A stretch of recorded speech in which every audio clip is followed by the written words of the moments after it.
Bismillahirrahmanirrahim. Assalamualaikum warahmatullahi wabarakatuh. Perkenalkan, nama saya Maulana Hasan dengan NIM 18722 70005, Prodi Pendidikan Ekonomi, mata kuliah Ekonomi Syariah, besok mengaku Bapak Rahmat Rosadi SMMM. Di sini saya akan melaksanakan tugas ujian tengah semester perbedaan bank konvensional dan bank syariah Universitas Pancasakti Bekasi Kampus D.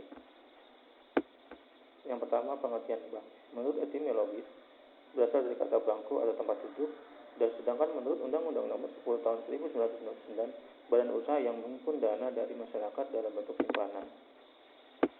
Yang selanjutnya, bank konvensional. Berdasarkan Undang-Undang Pasal 1 Ayat 3 Nomor 10 Tahun 1998, bank yang mekanismenya operasionalnya berdasarkan sistem yang disepakati bersama dalam suatu pertemuan. Yang selanjutnya, sejarah bank konvensional zaman penjajahan India Belanda. Di sini ada the Japanese and If, the Post-War Bank, Half and Spar Bank, the Argument for Credit Bank, ada Netherlands Headless Maatschappai NHM, ada Netherlands Edel Bank NHB, ada the Escrow Bank NF, ada Netherlands Indies Headless Bank.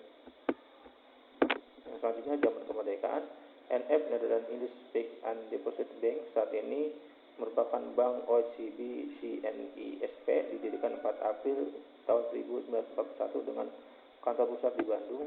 Yang selanjutnya ada Bank Negara Indonesia yang didirikan tanggal 5 Juli 1946 yang sekarang dikenal dengan BNI 46. Yang selanjutnya ada Bank Rakyat Indonesia yang didirikan tanggal 22 Februari tahun 1946. Bank ini berasal dari The Argument for Credit Bank atau Samin Ginko. Yang selanjutnya ada Bank Indonesia di Palembang tahun 1946. Ada Bank Dagang Indonesia NF di Samarinda tahun 1950, kemudian merger dengan Bank Pasifik. Ada Bank Timur NF di Semarang berganti nama dengan Bank Bimari, kemudian merger dengan Bank Sentral Asia BCA tahun 1949. Yang selanjutnya, macam bentuk bank konvensional ada bank pemerintah, bank swasta, bank pembangunan daerah, bank campur, dan bank asing. Fungsi bank konvensional untuk meningkatkan pembangunan nasional. Fungsi keberadaan bank konvensional menciptakan uang, mendukung kelancaran mekanisme pembayaran, menghimpun dana simpanan, mendukung kelancaran transaksi internasional, penyimpanan barang dan surat berharga, pemberian jasa. Keunggulan, bank konvensional lebih kreatif dalam penciptaan produk-produk, nasabah terbiasa dengan metode bunga dibandingkan metode bagi hasil, peraturan perundang-undangan, dan kebijakan pemerintah yang lebih mapan bagi bank konvensional, sehingga bank lebih luas untuk bergerak lebih pasti. Kerugian, praktik curang seperti bank dalam bank dan transaksi fiktif, praktek spekulasi yang terlalu ambisius dan tanpa perhitungan, kredit bermasalah karena prosedur pemberian kredit tidak potensi, dan penampakan pemberian kredit pada grup sendiri dan kalangan tertentu. Kita langsung, berikutnya adalah bank syariah. Bank yang beroperasi dengan tidak mengandalkan bunga, bank yang aktivitasnya meninggalkan masalah riba. Sejarah bank syariah pada zaman Nabi Muhammad SAW dan sahabat ada 3 fungsi. Zaman Nabi Umayyah, zaman Bani Umayyah dan Bani Abbasiyah fungsi perorangan, zaman Eropa institusi dengan bunga, di zaman modern institusi dengan bagi hasil di Indonesia. Fungsi bank syariah bertanggung jawab terhadap penyimpanan dan nasabah, mengelola investasi dari dana yang diperoleh, menyediakan transaksi keuangan, pengelola zakat, infak, dan sedekah. Prinsip bank syariah. Prinsip bank syariah atau simpanan kepercayaan, prinsip bagi hasil imbalan kepada masyarakat, prinsip jual beli imbalan diterima bank, prinsip sewa, yang terakhir prinsip jasa imbalan yang sehubungan dengan kegiatan usaha lain. Keunggulan, adanya fasilitas pembiayaan, mudharabah dan musyarakah, adanya keterikatan religi, adanya sistem bagi hasil. Kerugian, bank syariah terlalu berprasangka baik, sistem bagi hasil memerlukan perhitungan rumit. Karena bank memiliki sistem bagi hasil, maka bank memerlukan tenaga profesional yang andal dan pada bank konvensional. Yang selanjutnya, perbedaan bunga dan bagi hasil. Bunga, menentukan bunga dibuat sewaktu perjanjian tanpa berdasarkan pada untung rugi. Jumlah persen bunga berdasarkan jumlah uang modal yang ada. Pembayaran bunga tetap seperti perjanjian tanpa diambil pertimbangan apakah proyek dilaksanakan pihak kedua untung atau rugi. Jumlah pembayaran bunga tidak meningkatkan walaupun jumlah keuntungan berlipat ganda. Pengambilan pembayaran bunga adalah haram. Bagi hasil, penentuan bagi hasil dibuat sewaktu perjanjian dengan berdasarkan kepada untung rugi. Jumlah nisbah bagi hasil berdasarkan jumlah keuntungan yang telah dicapai. Bagi hasil tergantung pada hasil proyek. Jika proyek tidak mendapat keuntungan atau mengalami kerugian, maka resiko ditanggung kedua belah pihak. Jumlah pemberian hasil keuntungan meningkat sesuai dengan peningkatan keuntungan yang didapat.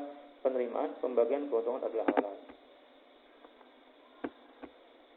Berikut Al-Imran atau Al-Quran surat Al-Imran ayat 130 berbunyi, A'udzubillahi minasyaitonirrajim. Bismillahirrahmanirrahim. Ya ayyuhalladzina amanu la ta'kulur riba wa ad'afan mud'afa wattaqullaha la'allakum tuflihun. Artinya, hai orang-orang yang beriman, janganlah kamu memakan riba dengan berlipat ganda, dan bertakwalah kamu kepada Allah supaya kamu mendapat keberuntungan. Peliharalah dirimu dari api neraka yang disediakan untuk orang-orang kafir. Al-Quran surat Al-Imran ayat 130. Yang selanjutnya, perbedaan pokok bank Islam dan bank syariah, ada falsafahnya, ada operasionalnya, ada sosial, ada organisasi, dan yang terakhir adalah fungsinya. Perbedaan sistem pada bank syariah. Operasi bank syariah, pemilik dana menanamkan bunga di bank tidak dengan motif mendapatkan bunga, tapi dalam rangka mendapatkan keuntungan bagi hasil. Dana nasabah tersebut kemudian disalurkan kepada mereka yang membutuhkan, misalnya modal usaha, dengan perjanjian pembagian keuntungan sesuai dengan kesepakatan. Sedangkan di bank konvensional, pada sistem mekanisme operasionalnya, bank konvensional lebih menguntungkan pada profit oriented. Tidak ada sistem penyertaan modal, namun sistem meminjamkan atau memberikan kredit dengan penanggapan bunga atau riba. Perbedaan bank syariah dan bank konvensional. Bank konvensional dan bank syariah dalam beberapa hal memiliki persamaan, terutama dalam sistem teknis penerimaan uang, mekanisme transfer, teknologi komputer yang digunakan, persyaratan umum pembiayaan, dan lain sebagainya. Perbedaan antara bank konvensional dan bank syariah menyangkut aspek legal, struktur organisasi, usaha yang dibiayai, dan lingkungan kerja. Pengawasan bank konvensional dan bank syariah. Pengawasan bank konvensional bank syariah diatur dalam Undang-Undang Nomor tahun 1998 mengenai perbankan. Untuk bank konvensional aktivitas diawasi oleh Dewan Komisaris, sedangkan untuk bank syariah diawasi dengan Dewan Syariah Nasional, Dewan Pengawas Syariah, dan Dewan Komisaris Bank. Hubungan antara nasabah antara bank konvensional dan bank syariah. Pada bank konvensional merupakan nasabah adalah debitur dan kreditur. Nasabah pada bank konvensional berperan sebagai kreditur dan bank sebagai debitur. Sedangkan pada bank syariah terdapat 4 jenis nasabah, yaitu penjual, pembeli, kemitraan, sewa, dan penyewa. Pengelolaan dana bank konvensional dan bank syariah. Bank konvensional pengelola dapat dilakukan pada seluruh lini bisnis, menguntungkan di bawah aturan undang-undang yang berlaku. Pada bank konvensional pengelolaan dana dapat dilakukan pada seluruh lini bisnis, menguntungkan di bawah aturan undang-undang yang berlaku. Kesimpulannya, penjelasan mengenai perbedaan bank konvensional dan bank syariah. Apakah kamu tertarik beralih ke bank syariah? Produk dan layanan bank syariah tidak kalah lengkap dengan bank konvensional. Bahkan tersedia produk-produk khusus yang tidak dimiliki oleh bank konvensional. Hal ini menjadi kelebihan bank syariah tersendiri. Beberapa produk layanan tersebut meliputi tabungan haji dan umroh, deposito syariah, zakat infak, wakaf, hingga tabungan kurban. Terima kasih.